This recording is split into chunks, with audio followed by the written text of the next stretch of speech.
नमस्कार। फिल्मों में पुलिस की छवि या पुलिस महकमे की छवि बड़ी अलग दिखाई जाती रहती है और पुराने समय में तो छवि ऐसी दिखाते थे कि जब अपराध घटित हो चुका होता था तब पहुंचती थी पुलिस। लेकिन इन दिनों की पुलिस जो है ना, बड़ी एडवांस है। अपराध हो रहा होता है उसके पहले ही वो सूंघ लेती है और होने के पहले ही पकड़ने पहुंच जाती है। इसलिए तो बड़ी बड़ी फिल्मों में आजकल कैरेक्टर गढ़े जाते हैं, सिंघम, लेडी सिंघम।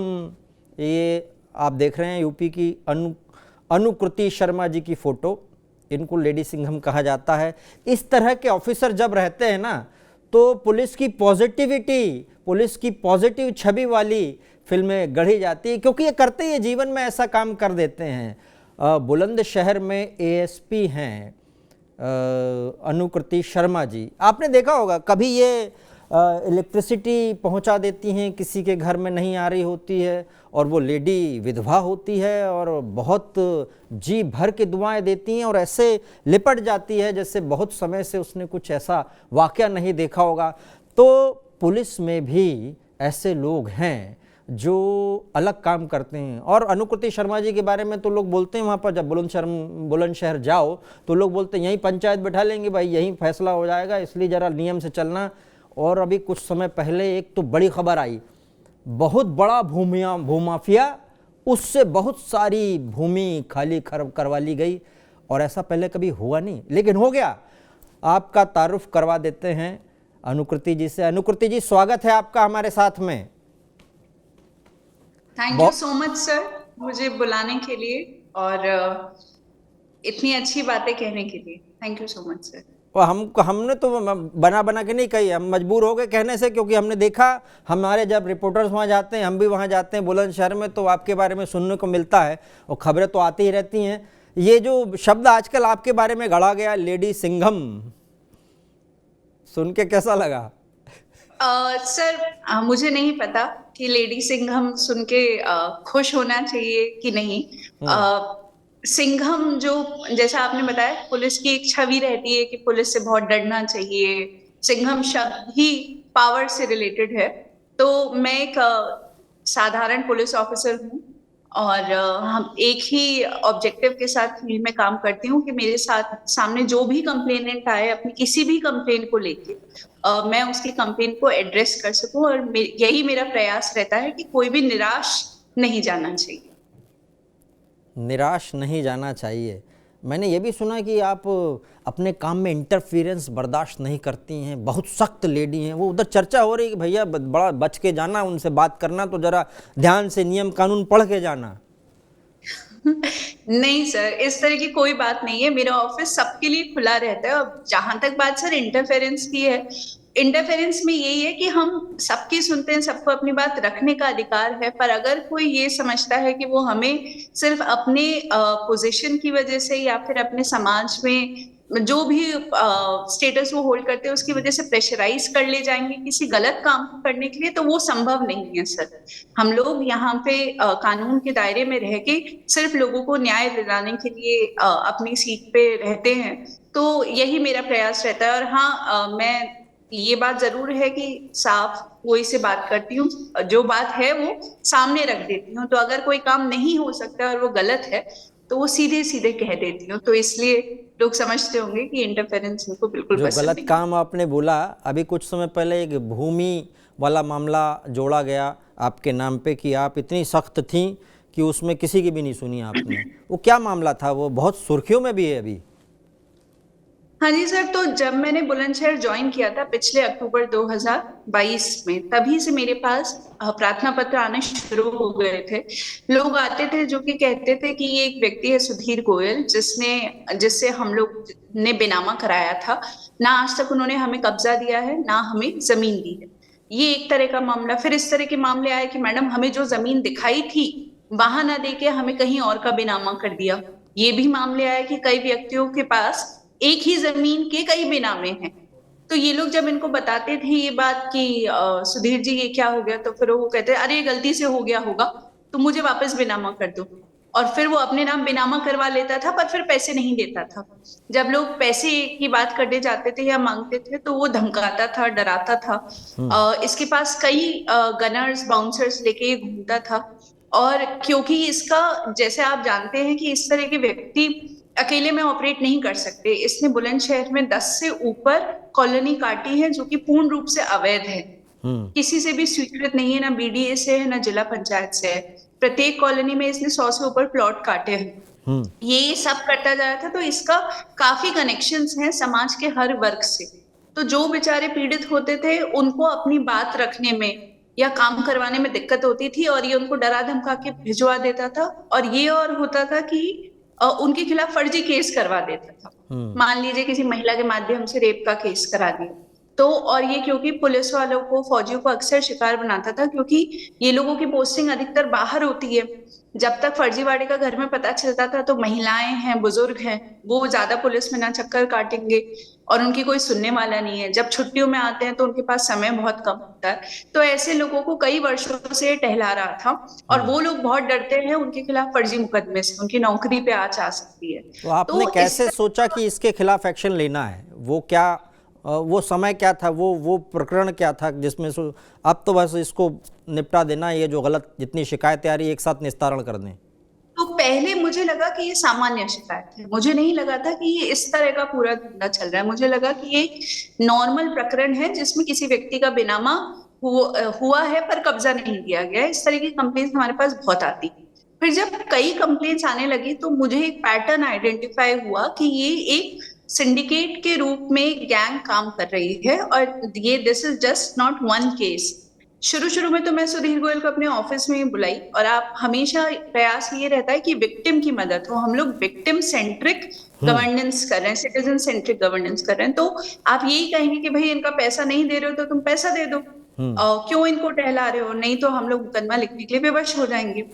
और इसने कोशिश भी किया, पर शायद इनको ये लगा, इन्होंने कंप्लेन भी किया होगा जो भी, कि मैडम जाने वाली हैं, और इन्होंने लोगों को बहुत बात का डेट देना शुरू कर दिया। और मेरे पास कई प्रार्थना पत्र थे, तो फिर मुझे लगा कि ऐसा ना हो कि ये बस टहलाता रहे और कार्रवाई हो ना। और ये बात भी जरूरी थी कि और लोग इसका शिकार होने से बच जाएं। ये तो कॉलोनी नई नई काटते जा रहा था और लोगों को अपनी भूली वाली बातों में फंसाता था। तो मुझे ये था कि अब एक और आदमी इसका शिकार नहीं बनना चाहिए, वो चीज वहीं की वहीं रुक जाए। तो फिर जून जुलाई से हम लोगों ने इसके ऊपर केसेस करना शुरू किया, और ये भी पता लगाया मैंने कि इसके ऊपर ऑलरेडी 10 मुकदमे पंजीकृत थे। तब तक मैं इसको नॉर्मल आदमी मान रही थी, पर जब मैंने इसका आपराधिक इतिहास निकाला तो इसके ऊपर मुकदमे थे और इसी तरह के धोखाधड़ी के थे। और फिर मेरे को ये लगा कि थ्रेट तो बहुत आई होगी, क्योंकि मामला नॉर्मल नहीं है और सिंडिकेट अकेले काम नहीं करता है। कितनी जमीन मुक्त कराई है अभी, और ये जो थ्रेट आई है उससे कैसे बचे आप? थ्रेट से सर मुझे ऐसा लगता है ईश्वर साथ देता है जब आपकी नीयत साफ होती है। मैंने ऐसा कोई थ्रेट से बचने का प्रयास नहीं किया, और मैं बस अपना काम करती चली गई। और मुझे कुछ सीनियर ऑफिसर्स ने भी बहुत बल दिया जब जब मुझे लगा कि स्थिति प्रॉब्लम। ये व्यापार मंडल का पदाधिकारी भी था, तो और इसका मैंने जैसे आपको बताया रसूख वगैरह भी था, तो वो लोग डायरेक्टली तो नहीं चैलेंज कर सकते, बट कोशिश कर, मतलब इस तरह की प्रॉब्लम रहती थी कि कभी भी कोई अन्य इशू क्रिएट ना कर दे जिससे कि समाज में जो पब्लिक ऑर्डर है वो प्रभावित हो। तो बस अपना काम पूरी ईमानदारी से करते गए और एकदम कर्तव्य निष्ठा के साथ। और मैं बहुत शुक्रगुजार हूँ। और कितनी जमीन निकाली आपने? सर अभी तक ये कहना सही नहीं होगा कि हमने इनसे जमीन मुक्त कराई। हमने इन्हें गैंगस्टर आइडेंटिफाई किया होगा, जो आइडेंटिफाई हुई हो। हाँ, आइडेंटिफाई किया है। जैसा कि मैंने आपको बताया, ये अभी विवेचनाएं चल रही हैं, तो मैं आपको ये नहीं कह सकती कि कितनी जमीन है, पर ये करोड़ों में है। एक मामला मैं आपको प्रकाश में लाना चाहूंगी। हापुड़ में इसी साल सितंबर 30 को एक किसान है, उन्होंने सुसाइड किया जहर खा के, और उन्होंने अपने सुसाइड के वीडियो में इस व्यक्ति का नाम लिया और उन्होंने कहा कि मेरी 2.5 करोड़ की ये जमीन आदमी खा गया। वहां पे 306 धारा के अंतर्गत मुकदमा भी पंजीकृत हुआ, जब उस एक अकेले व्यक्ति की 2.5 करोड़ की थी। और बहुत सैकड़ों पीड़ित हैं इसके, तो ये करोड़ों का स्कैम है और हम लोग अभी भी विवेचना कर रहे हैं और इसका पूरा जो डायमेंशन है उसको पता करने की मामला तो कोशिश कोर्ट कर में चला गया होगा अब तक तो, और बहुत सारी चीज़ें मुझे लगता है बहुत सारी चीज़ें कोर्ट के ऊपर डिपेंड करेंगी अब। कोर्ट पे भी डिपेंड करेंगे और इसके अलावा अभी भी जब ये जेल गए उसके बाद लगातार प्रार्थना पत्र आ रहे हैं, तो हम लोग जितने केसेस हो सकेंगे उतने लिखाएंगे ताकि कोर्ट के माध्यम से जब न्याय मिलना होगा तो अच्छा, कोई भी पीड़ित व्यक्ति आप छूटे जैसा नहीं। व्यक्ति जब आता है ना, तो एक प्रकरण अगर गलत आदमी के साथ कड़ा वाला उड़ जाता है तो बाकी लोगों को बल मिल जाता है। तो उनको, बहुत से लोग हैं जो बोलते हैं हमारी ज़मीन दबा ली, वो लोग क्या करें, उनको क्या करना चाहिए? कोई टिप्स, कोई ऐसी बात बोलना चाहेंगे? क्योंकि वो हो सकता है वो आपके जुरिडिक्शन में ना हो, कहीं और हो, वहाँ बैठे हों, लेकिन वो चाह रहे हैं कि हमारे पे भी कोई कार्रवाई हो। बेसिक चीज़ क्या करनी चाहिए उन लोगों को? सर अनफॉर्चुनेटली ये मैंने ऐसा पाया है कि लगभग हर जिले में इस तरह के भूमाफिया हैं और बहुत बड़े स्केल पे नहीं तो छोटे छोटे स्केल पे तो लोग हैं ही जो बेनामा कर देते हैं, पैसे नहीं देते हैं, विवादित जमीन का बेनामा कर देते हैं। तो सबसे पहले तो आपके माध्यम से सभी लोगों को कहना है, और इस शो पे आने का एक मेन कारण ये भी था कि मैं लोगों तक अपनी बात कहना चाहती थी कि आप जब अपनी जीवन भर की संपत्ति कहीं लगाते हैं, पूंजी कहीं लगाते हैं, तो उस जमीन पे पैसे लगाने से पहले उसको वेरीफाई जरूर अच्छे से कर ले। आप रजिस्ट्री कार्यालय में जाएं, कोशिश करें कि आपको उसका 10 साल मिल जाए उस जमीन का, मतलब कि 10 साल में कितने लोगों ने उस पे बेनामी कराए हैं, तो आपको ये पता चल जाएगा कि उस जमीन पे पहले बेनामा हुआ है कि नहीं। जो व्यक्ति है उस जो आपको बेच रहा है उसके बारे में जान पहचान कर ले। मतलब हर कोई ये तो जानते थे कि ये सुधीर गोयल बदमाश है, पर ये बुरी वाली बातें करते थे और क्योंकि बड़े लोगों के साथ उठते बैठते थे तो लगता था कि पैसा कहीं जाएगा नहीं, पर जब इनकी इमेज खराब थी तो क्यों इनसे लोग लेते थे। तो इस बात का ध्यान रखें। फिर ये लोग क्या करते हैं कि थोड़े कम दाम में आपको जमीन देने की कोशिश करते हैं। ये कहेंगे देखो मार्केट रेट इतना है, हम आपको इतने में लगा देंगे। लालच में ना पड़े, ऐसा कोई व्यक्ति नहीं है जो कि आपको बहुत सस्ते में जमीन दे देगा।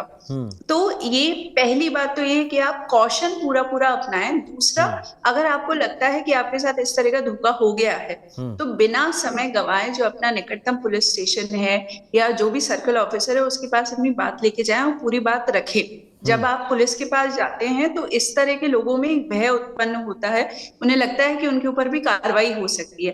और आप जानते हैं कि इस समय जो शासन की जो नीति है उत्तर प्रदेश में, वो भूमाफिया के खिलाफ काफी हाँ, मैंने सख्त देखा है है और भूमाफिया के कड़ी से खिलाफ एक कड़ी कार्रवाई बड़ी होगी। सेल बनाई गई है, भूमाफिया एंटी सेल। हाँ, हाँ, तो जब एंटी भूमाफिया। भूमाफिया के खिलाफ शासन एकदम कमर कस के बैठा हुआ है तो आप लोग परेशान ना हो, इन लोगों से बिल्कुल डरे नहीं और अपना निकटतम पुलिस स्टेशन या सर्कल ऑफिसर पे जाके या सीनियर ऑफिसर से मिलिए और अपनी बात रखिए।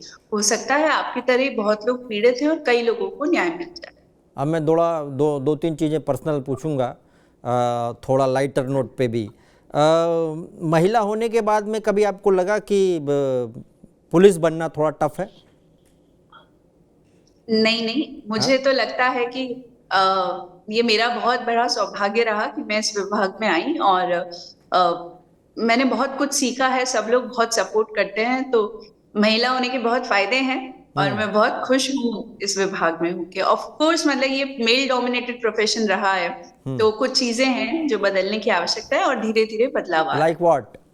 लाइक व्हाट कहने का मतलब है कि पहले ऐसा समझाता था कि जैसे मर्डर हो रहा है या गंदी गंदी घटनाएं हो रही हैं, गंदे गंदे अपराधियों से मिलना पड़ता है, महिलाओं के लिए प्रोफेशन ठीक नहीं है, रात को काम करना है। पर आप देखेंगे सिर्फ पुलिस ही नहीं, भले ही आप मेडिकल प्रोफेशन में जाएं, आप आईटी सेक्टर में जाएं, वहां लड़कियां दिन रात काम कर रही है, तो पुलिस उससे अलग नहीं हो गया। दूसरा, आज हम लोग वी आर ब्लेस्ड कि जैसे किरण बेदी मैम ने शुरुआत करी, तो हमारी बहुत सीनियर ऑफिसर्स हैं जिन्होंने हमसे भी ज्यादा हॉस्टाइल सिचुएशन में काम किया है, वो हमारे लिए इंस्पिरेशन का काम करती है। अब कम से कम ऐसे जैसे महिला थाना है, हम लोगों ने क्रेच की व्यवस्था भी रखवाई है, हमारे पुलिस लाइंस में है। तो धीरे धीरे हम एक माहौल लेकर आ रहे हैं कि ये प्रोफेशन महिलाओं के लिए भी उतना ही सामान्य है जितना कि एनी अदर। आपका टेन्योर मेरे ख्याल से 2020 से चालू हुआ ना, तो 2020 में सिलेक्शन ट्रेनिंग शुरू हुई और फील्ड में मैं 2022 से हूँ। ये मेरा पहला पोस्टिंग है सर, पहली पोस्टिंग है। अभी आपको एक आध साल में कभी ऐसा लगा कि ये सबसे टफ अपराधी है और ये केस सबसे टफ है? ऐसा कौन सा केस आपने अभी देखा? ऐसा कुछ है? कोई केस सर टफ नहीं होता है, बड़ा से बड़ा चैलेंजिंग। अपराधी जो होता है वो कानून से डरता है। हम्म। चैलेंजिंग सर ये था, हिम्मत शायद तभी टूटती है जब आपके हाथ बांध दिए जाते हैं और आपको मतलब उस तरह की चीजें होती है। मैं आपसे कहूंगी कि जैसे इसके अंदर हर तरीके से कोशिश तो किया, अब क्योंकि हम लोग सही दिशा में काम कर रहे थे तो ये कोशिश कर रहे थे कि लॉ एंड ऑर्डर को कहीं बिगाड़ दें, या हमारे सारे त्योहार अल्ट्रा सेंसिटिव हो जाते थे, कहीं कोई ऐसी प्रॉब्लम ना हो कि शिकायत हो जाए, मतलब उस तरह का रहता था। तो हम लोगों ने उन सब पे भी विशेष ध्यान रखा, और जो भी चैलेंजेस आए हम अपने रास्ते से हटे नहीं, और कुछ सीनियर ऑफिसर्स थे उन्होंने भी संबल बढ़ाया। तो ये बीच बीच में दुख होता था और लगता था कि शायद नहीं हो पाएगा, पर सब भगवान की भी कृपा रही नींद हो कि पाती है? हमने इसको कितने प्रॉपर क्लाइमेक्स नींद पे हो पहुंचा। पाती है? कितने घंटे सोने को मिलता है? सर नींद रैंडम होती है सर, 4 से 5 घंटे तो हम लोग निकाल ही लेते हैं। पर ये जॉब सर, अब जैसे मैं अपने बारे में कहूंगी, ये एक सामान्य जॉब नहीं है सर, पुलिस एक लाइफस्टाइल ही होती है। इसमें जब आपको मजा आने लगता है तो आप अगर कोई और काम करेंगे 10 से 5 की नौकरी की तरह से देखेंगे तो आप कतई खुश ना रह पाएंगे। पर ये आपको इतना मौका देती है लोगों को न्याय दिलाने का, उनकी सेवा करने का, जिसकी कोई सीमा नहीं है। और वो आपको जब सेटिस्फैक्शन मिलता है तो आपको फिर काम काम नहीं लगता। 12 बजे भी जब आप क्षेत्र में निकलते हैं पेट्रोलिंग करने के लिए, तो और आप एक जने की भी मदद कर देते हैं, कोई क्राइम होने से रोक देते हैं, उसका सेटिस्फैक्शन अलग ही चीज होती है सर। तो नींद की कोई बात ही नहीं है। पेट्रोलिंग में कोई ऐसी घटना जो लग रहा है कि नहीं ये थोड़ा सा कुछ और हो गई है, ये तो कुछ ज़्यादा हो गया, ऐसा कुछ हुआ? सर नॉर्मली इस तरह की चीजें होती रहती है, और इस तरह का कुछ विशेष बताने को नहीं। क्योंकि अपराधी होते हैं, पता नहीं क्या क्या बोल देते हैं, क्या क्या करते हैं। कुछ लोग तो ऐसे भी होते हैं, मतलब मैंने देखा कि पुलिस वालों से लोग ढूंढते हैं, कोई सोर्स ढूंढते हैं और फिर पूछते हैं ले दे के हो जाएगा क्या। ऐसे लोग भी आते हैं। कुछ लोग सोचते हैं पुलिस तो भाई ले दे के काम करती है, ऐसा सोचते हैं लोग, मतलब फिल्मों की वजह से या बाकी चीज़ों की वजह से। तो उन लोगों से कैसे निपटते हैं फिर? नहीं सर, बिल्कुल सोचते हैं, पर जब पुलिस वाला वर्दी में जब फर्म होके अपनी बात रखता है, और अब वैसे भी इस तरह के एवेन्यूज थोड़े कम होते जा रहे हैं, करप्शन के खिलाफ भी मतलब शासन काफी सख्त है, और लोगों की मानसिकता भी अब बदल रही है। तो इस तरह का अब ये चैलेंज रहा नहीं। अगर आप अपनी बात पे अडिग है तो भले ही सामने वाला कितना ही बड़ा आपको प्रलोभन दे ले, तो आप वो, और कई तो सर ऑफिसर्स का एक इमेज भी होता है हर स्तर पे, कांस्टेबल से लेके सीनियर ऑफिसर्स तक, कि कोई उनको ऑफर तक करने की हिम्मत नहीं करता। अगर उन्हें लगता है ऑफर करेंगे तो ये उल्टा फंसा देंगे, तो लोग फिर आपको नहीं ब्राइब करने की कोशिश एक चीज़ मैंने देखा अभी, हालांकि सरकार ने और प्रशासन ने, पुलिस प्रशासन ने भी बहुत काम किया है महिलाओं के खिलाफ जो अपराध होता है उसमें, खासतौर पर रेप या फिर छोटी बच्चियों के साथ जो बहुत हीनियस अपराध होता है उसमें, उस तरह के केसेस को कैसे कम किया जाए, ये बड़ी समस्या है सर। सबसे बड़ा कम करने का तरीका यही है कि लड़कियां आवाज उठाएं। मतलब हम बहुत नॉर्मल मानते हैं कि कॉलेज से निकले कोई लड़का घूर रहा है तो कोई बात नहीं, अपना रास्ता बदल दिया, या फिर कोई पीछा कर रहा है तो चुप होके घर पे बता दिया, उसके खिलाफ आवाज नहीं उठाई। तो कम से कम अब मैं बहुत खुश हूं कि लड़कियां इस चीज के खिलाफ आवाज उठाती हैं। और भी लड़कियों को आपके माध्यम से कहना चाहूंगी कि किसी भी सामान्य सी मतलब घूरने को भी आप सामान्य रूप में ना ले कि ये हमारी गलती है, हम रास्ता बदलते हैं। आप उसके खिलाफ आवाज उठाएं, पुलिस को ये बताएं। जैसे ही पुलिस को बताया जाता है, अब हम लोग इस चीज के खिलाफ बहुत ज्यादा सख्त हैं, और किसी भी तरह की छोटी से छोटी छेड़खानी भी लड़की के खिलाफ हम बर्दाश्त नहीं करते। स्पेशली अगर पॉक्सो और रेप के केसेस होते हैं तो ऑपरेशन कन्विक्शन के तहत हम प्रभावी पैरवी करके ये भी कोशिश करते हैं कि trial day to day basis पर और उनको जल्द से जल्द सजा मिले। तो पुलिस सिर्फ चार्जशीट फाइल तक करने तक नहीं रुकती है, पुलिस उसको अंतिम मुकाम तक लेके जाती है। तो यही एक तरीका है कि आप आंख बंद ना करें, इन सभी अपराधों के लिए आवाज उठाएं। 1090 जैसी हेल्पलाइंस है, पुलिस फोर्स पूरी आपके साथ खड़ी है, पिंक बूथ बने हैं, महिला थाना बने हैं, और आप जो भी सुझाव देंगे हम उसको भी लेने को तैयार हैं। एक पैटर्न देखा आपने, मैंने एक पैटर्न देखा ओवरऑल, सिर्फ उत्तर प्रदेश नहीं, ओवरऑल नाबालिग जो लोग हैं, जो 16, 17, 18, ये लोग अपराध में बहुत ज्यादा आ रहे हैं। इनको सर किस तरह के अपराध में सर? किसी भी तरीके के, मतलब अब एन नंबर ऑफ, आप किसी भी अपराध में उठा लीजिए, उनके नाम आजकल ज़्यादा आ रहे हैं, और फिर कुछ ऐसे भी लोग हैं जो उनका यूज़ भी करते हैं, मतलब पीछे से कोई और बिल्कुल सर, होता अब है। जैसे आप जानते हैं 18 साल से कम उम्र के जो बच्चे होते हैं उनके लिए हमारा कानून व्यवस्था अलग तरीके से काम करता है। तो जो हम्म। संगठित अपराध के लोग होते हैं, भले ही वो ड्रग्स के क्षेत्र में हों या फिर और लुटेरे वगैरह भी हों, बच्चों को आगे करते हैं। तो अब हम लोगों का जैसे अब क्रिमिनल जस्टिस सिस्टम रिफॉर्मेटिव हो गया है। ये बच्चे जब हमारे पास संप्रेषण गृह में आते हैं, हम उनको एजुकेशन शिक्षा की तरफ डाइवर्ट भी करते हैं और उनकी मॉनिटरिंग भी करते हैं बाद में, जब वो रिहा हो जाए, कि वो लोग को जिस हम रास्ते पे लेकर आए थे वो करें, उसको फॉलो कर रहे हैं कि नहीं। ये एक चीज है। और सर ज्यादा आने की बात तो ये है कि आप जैसे देखते हैं कि लाइफस्टाइल काफी बदल गई है। बच्चे लोग की भी एस्पिरेशंस होती है, सबको मोबाइल चाहिए, बाइक चाहिए। घर पे अगर थोड़ी वित्तीय समस्या है तो वो उसको नहीं खरीद पाते हैं, और अगर थोड़ा सा भी ध्यान इधर उधर माँ बाप का होता है या पारिवारिक कुछ चीजें होती हैं तो अपराध की तरफ बढ़ जाते हैं। प्लस संगठित अपराध के लोग तो बैठे हैं इन लोगों को अपनी गैंग में पकड़ लेते शामिल हैं, वो करने, यूज़ करते हैं अलग अलग तो तरीके वो से उनको उनको। यूज करते हैं। तो हाँ, हम लोग पूरा समाज जब एक साथ आएगा तो हम शायद काफी बच्चों को इसमें जाने से रोक पाएंगे। वो एंटी रोमियो स्क्वाड ठीक काम चक कर रहा है। कुछ लोग बोलते हैं प्यार व्यार करने वालों के बीच में पुलिस आ जाती है।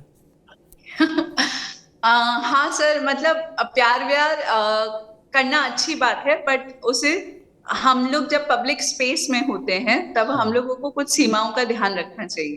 तो अगर उसका वायलेशन होगा, आप ठीक है, private act in your private space, और किसी और को असहज ना महसूस हो। स्पेशली जो हमारे गार्डन्स होते हैं वो पब्लिक स्पेस है, वहां हर तरह की फैमिली आती है, छोटे बच्चे आते हैं, तो वहां थोड़ा असहज स्थिति उत्पन्न होती है। तो किसी को परेशान करने का हमारा उद्देश्य नहीं है। एंटी रोमियो सिर्फ रोमियो को टारगेट्स करने के लिए, कपल्स को नहीं। तो उनको बस ये समझाया जाता है कि आप यहाँ ये सब ना करें, ये पब्लिक स्पेस है और इसको सबके लिए वैसा ही रहने दें। उदाहरण तो बहुत देते हैं कि भाई ये तो बहन है हमारी, ये तो हमारी फलाना है। ये पार्क में जब पकड़ा जाते हैं देखा हमने, अलग अलग तरीके के बहाने मारते हैं। दोनों तरफ से आता है, ऐसा नहीं है कि मतलब फीमेल जो काउंटर पार्ट है उनकी वो कुछ और बोलें, वो भी उनका सपोर्ट करती, कभी कभी ऐसा भी होता है, हो ये सकता सब है। डर लगता है सबको, तो जो जवाब ध्यान में आता है लोग वही देते हाँ, हैं। अच्छा, वो आप ही के एरिया में आता है क्या, वो जो सीमा हैदर वगैरह आई हुई हैं, आप ही के एरिया में आता है वो? नहीं सर। वो आपके एरिया में नहीं आता, वो थैंक पड़ोस यू, वाले मैं में बच्चे है। की। एक हाँ बात मैं जी। पूछना चाहता हूँ, आप जब एक साल बाद अपना टेन्योर देखते हैं तो एक साल में तो जो हुआ हुआ, आने वाले समय में क्या चीज़ फोकस है, अब 2024 के लिए भी क्या फोकस है पूरा? सर, मैंने आपको एकदम शुरुआत में बताया, जब मैंने अपना सर्विस यहाँ शुरू किया था तो मेरा कोई फोकस ये नहीं था कि सुधीर गोयल को टारगेट करना है, या हम लोगों ने और गैंगस्टर्स पे भी कार्रवाई की। फोकस मेरा एकमात्र एक ही है कि मेरे पास जब भी कोई भी प्रार्थी आएगा, मैं उसकी जितना हो सकेगा उतनी मदद करूंगी और कोशिश करूंगी उसको न्याय मिल सके। तो आप यही मदद मेरी करने अप्रोच आगे भी रहने वाली है। इलेक्ट्रिसिटी पहुंचाने पहुंची थी, वो क्या मामला था? वो ये मामला था सर कि मैं शुरू से, मतलब मेरा ये प्रयास रहता है कि पुलिस इतनी ज्यादा मेहनत करती है, आप लोग सब जानते हैं, उसके बावजूद भी पुलिस की एक नकारात्मक सोच है समाज में। और महिला, बुजुर्ग, महिलाओं के लिए स्पेशली आज भी थाने में आना एक टैबू है। तो अगर महिलाओं की समस्याओं को सुनना है, मान लीजिए किसी जगह पे छेड़खानी होती है लड़कियों के साथ रात को, उस रास्ते पे लाइट नहीं है, या फिर गांव में कोई गांजा बेच रहा है, कहीं सट्टा चल रहा है, इसकी पीड़ित सबसे ज्यादा महिलाएं होती, पर ये कभी आके थाने पे अपनी बात रख नहीं पाती हैं। इनकी समस्याएं सुननी है तो आपको इनके बीच में जाना पड़ेगा। तो मैं जब लखनऊ में अंडर ट्रेनिंग थी तभी मैंने ये शुरू किया था, इसका नाम दिया था पुलिस माय फ्रेंड। तो कोशिश ये रहती है कि मैं उस समय थाना अधिकारी थी ट्रेनिंग के वक्त, तो प्रत्येक दिन हम लोग गांव में निकल जाते थे, एक मीटिंग कर लेते थे। फिर यहाँ पे काम ज्यादा आ गया, एएसपी बन गई, तो सप्ताह में एक बार हम लोग जाते हैं इस तरह की चौपाल मीटिंग के लिए। फिर माननीय मुख्यमंत्री जी ने मिशन शक्ति में भी ये कहा कि आप जन चौपाल करिए और महिलाओं को हेल्पलाइन नंबर वगैरह के बारे में बताइए। तो ये मेरा फेवरेट काम था। उसी जन चौपाल के अंतर्गत हम लोग यहाँ पहुंचे थे, और अगौता में जो हमारा थाना है उसका एक गाँव था, और वहां पे जब हम जाके मैं पहली बात यही कहती हूँ कि आपको शिकायत रहती है, पुलिस सुनती नहीं है, तो आज हम आपकी सुनने आए, आपकी जो समस्या है वो आप बताएं। अब लोगों को नहीं पता होता है पुलिस का काम है या नहीं, लोग बस खुल के अपनी समस्याएं बताते हैं, और हम लोग सुनते सबकी, अगर वो दूसरे विभाग का होता है तो उनको अपनी तरफ से पत्राचार कर देते हैं, तो कम से कम पुलिस की छवि तो बदलती है। तो उसी में दादी बोली थी कि बेटा मेरी कोई दिक्कत नहीं है, मेरे घर में बस बिजली नहीं है। तो अब वो 70 साल की महिला थी, उनको हम क्या बोलते हैं, हमने कहा कि ठीक है अम्मा ये छोटा सा काम है, हो जाएगा। और वाकई में छोटा था। अगर मैंने जेई को कहा कि इनके देखिए क्या समस्या है, तो उन्होंने कहा कि मैम इन्होंने कभी कनेक्शन किए, इनका एप्लीकेशन ही नहीं हो पाया। वो अकेली थी, अशिक्षित थी, दोनों बच्चों की शादी हो चुकी थी, विधवा थी, तो किसी ने उनके लिए अप्लाई नहीं किया। तो हमारे लिए बहुत छोटा सा काम था, हमने अप्लाई कर दिया, 2 दिन में उनके यहाँ बिजली का कनेक्शन आ गया। और क्योंकि वो हम लोग को भी लग रहा था कि हम उनके जीवन में कुछ बदलाव लेके आ रहे हैं, तो उसको इसीलिए हम लोग गए और उनका रिएक्शन वगैरह भी रिकॉर्ड किया। और ऐसे हम लोगों ने कई काम किए, पर ये शायद उनका अम्मा का आशीर्वाद था कि वो वीडियो थोड़ा सा हिट हो गया। नहीं, पर वो बहुत पॉजिटिव वीडियो है। उसको देख के बाकी लोग भी ये ध्यान रखते हैं कि भाई भले ही हमारे एरिया का या हमारे डोमेन का केस ना हो, लेकिन किसी की मदद किसी भी स्तर पर पहुंचकर कर सकते हैं आप। और कॉमन मैन के अंदर एक विश्वास आता है पुलिस की छवि के प्रति भी। पुलिस एक मित्र, पुलिस से डरते वरना लोग, वो वर्दी, आप वर्दी पे बहुत ज़्यादा या खाकी पे बहुत ज़्यादा आप अपने आप को फख्र महसूस करते हैं, लेकिन कुछ लोग डरते भी हैं उनसे। इसके ये बड़ा अच्छा ऑप्शन है उसके लिए। Yes sir, yes sir. अब जैसे सर ये बात पे जरूर लोगों ने कहा दूसरे विभाग का है, पर लाइटर वे में आप कह रहे थे तो मैं भी कहती हूँ, जब हमें मान लो रिजर्वेशन कंफर्म कराना होता है या ड्यूटी कैंसिल करानी होती है, तो हम अपने किसी भी अधिकारी को ढूंढते हैं, हम ये नहीं देखते वो रेलवे का है कि नहीं, हम बस ये बोलते हैं ये हो सकता है क्या, तब तो हम नहीं विभाग देखते। तो जब हम किसी मान लीजिए सामान्य गरीब व्यक्ति की मदद करने जा रहे हैं, तब हम ये साइलोस में, और वैसे भी जो अब नई गवर्नेंस है उसमें हम साइलोस को तोड़ना पड़ेगा तभी काम कर पाएंगे। पुलिस एक ऐसा विभाग है जो कि ऐसा कोई जीवन का क्षेत्र नहीं है जिससे पुलिस अनछूता रहा हो। भले ही आपके फेस्टिवल्स मनाने हो, क्राइम कंट्रोल हो, आपको इंडस्ट्री को आगे बढ़ाना है, महिलाओं को सुरक्षित देना है, महिलाओं की एजुकेशन, कोई डोमेन नहीं है जहां हमारे इंटरवेंशन की आवश्यकता नहीं। सेफ्टी एंड सिक्योरिटी फोरमोस्ट है। तो फिर इसको पुलिसिंग पर्सपेक्टिव से भी हम जस्टिफाई कर सकते हैं कि उनके घर पे हम लोगों ने बिजली दी, बूढ़ी है, अकेली रहती है, उनके साथ कोई भी घटना हो सकती है, तो उनके घर में तो बिजली रहनी ही नहीं चाहिए शाम। एक विशेष मैं आपका ध्यान दिलाना चाह रहा हूँ। ये जो नोएडा से जाता है आगरा रास्ता, ये एक्सप्रेस वे, उस पे बड़ा बीच बीच में कभी कभी सुनने में आता है कि भाई लूट लिया, ये ठक ठक गैंग, एक्सल गैंग ऐसे आते हैं। तो ये इस पे लोग बचे कैसे, ऐसे इस चीज़ से बेसिक सावधानी क्या बरतें? नहीं सर, सावधानी हम बरत रहे हैं, ये हमारा काम है। हम लोग कोशिश कर रहे हैं कि इस तरह के गैंग्स अगर हमें पता चलता है कि एक्टिवेट हो रहे हैं तो उनपे निरोधात्मक कार्रवाई भी करते हैं। उसके अलावा जैसे आप जानते हैं यूपी 112 बहुत अच्छी सर्विस है, और हम लोगों ने अपनी पेट्रोलिंग भी काफी बढ़ाई है, और ज्यादा से ज्यादा रिक्रूट्स भी आ रहे हैं क्षेत्र के अंदर, मतलब बहुत रिक्रूटमेंट हुआ है। तो हम अपनी पुलिसिंग बेहतर करेंगे, और हमारा पूरा प्रयास है कि हम लोगों को एक सेफ एंड सिक्योर एनवायरनमेंट दे पाए। आपने कहा हर क्षेत्र में पुलिस का वो है, बॉलीवुड के क्षेत्र में पुलिस कुछ ज़्यादा ही मतलब फिल्मों के अंदर कभी कभी उल्टा सीधा दिखाते हैं, उनको कॉमेडी करती रहती है पुलिस। कभी आपको लगता है कि पुलिस की छवि सुधारने के लिए बॉलीवुड वालों को एक बार सुधार दूंगा ढंग से? तो कटहल जैसी मूवी भी आई है, डेली क्राइम जैसी सीरीज भी आई है, और ये वो एक आर्ट का क्षेत्र है सर, सबको अपनी अभिव्यक्ति की आजादी है। तो कोई बात नहीं, पुलिस विभाग, पुलिस एक समाज का, मतलब स्टेट का मोस्ट क्या कहें विजिबल फॉर्म है। हम लोग वर्दी धारण करते हैं, पर बॉलीवुड हर क्षेत्र का वैसे ही मजाक उड़ाता है, भले वो सरकार का कोई भी डिपार्टमेंट हो। तो कोई इसमें प्रॉब्लम नहीं, जिसको अपनी जैसी इच्छा वो उस तरीके से मूवीज बनाए। पर आई एम वेरी ग्लैड, कटहल जैसी मूवी मुझे बहुत अच्छी लगी थी, और उन्होंने कई सिमिलैरिटीज मुझे लगी, जो मतलब वो लोग बदलाव की तरफ बात कर रहे थे, और जो रियल पुलिसिंग है उसके काफी क्लोज थे। तो यही जवाब है सर। चलिए, मैं लास्ट सवाल, अभी इस समय कौन कौन सी चीज़ें आप कर रही हैं, और क्या आपको लग रहा है कि ये अचीव कर लेंगे टारगेट हम?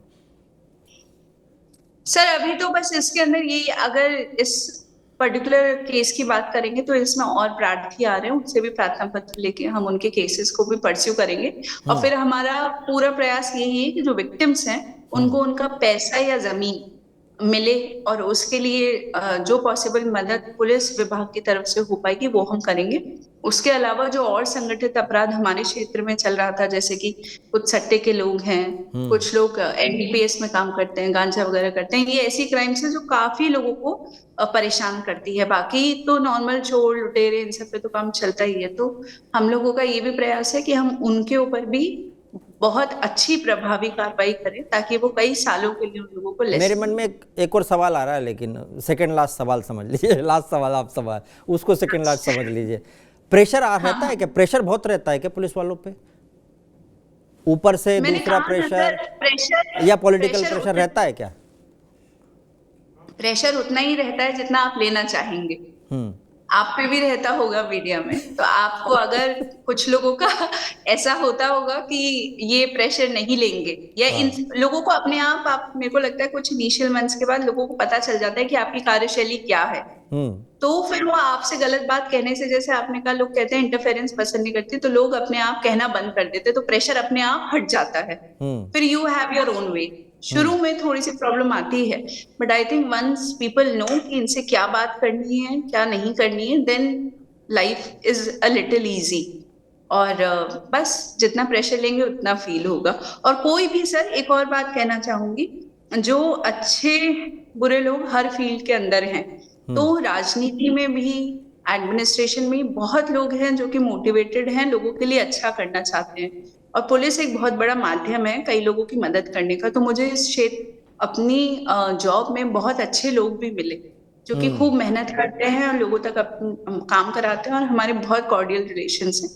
तो कहीं कोई प्रॉब्लम नहीं है सर। बहुत बढ़िया। आपको आपसे बात करके लगा कि कानून के हाथी लंबे नहीं हैं, कानून के पैर भी बहुत तेज चलते हैं, दौड़ती भी तेज है कानून की गाड़ी, और कानून का दिमाग भी बड़ा तेज है। आपसे बात करके लग गया। और कानून के पास दिल भी है पुलिस वालों के लिए।